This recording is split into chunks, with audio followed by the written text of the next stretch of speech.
ይሄ ሰው ስልክ እያወራ አንድ ሌባ ቦርሳውን ከብረት ጋር ይቆልፍበታል። ከዛ ሰላም ብሎት ስልኩን ቀምቶት ይሮጣል።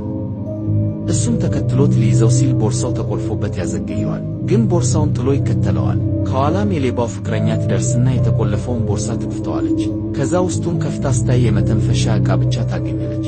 ከዛ በጣም ትደንግጥና ወይኔ ሊሆን አይችልም ታካሚ በሽተኛ ነው ትላለች። ከዛ ቦርሳውን ይዛ ትከተላለች። እዚህም ሌባው ለማምለጥ እየሮጠ ነው። ታማሚውም ሰው እየተከተለው መተንፈስ አቅቶት ይቆማል። ከዛ ሌባውም ድክመቱን ሲያውቅ ወደሱ ይመጣል። እንደ አትሌት ነው የምትሮጠው ባክህ ብሎ ያሾፍበታል። ታማሚውም ሊጣለው ይሞክራል።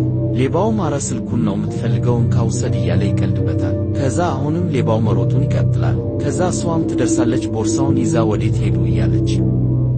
ሌባው ፍቅረኛዋ ይመጣል። ኦ ጥሩ ምን አገኘሽ አንቺ ይላታል። እሷም የመተንፈሻ ዕቃ ብቻ ነው ያገኘው። ስለታመመ ይፈልገው ይሆናል የት ነው ብናትህ መልስለት ትላለች።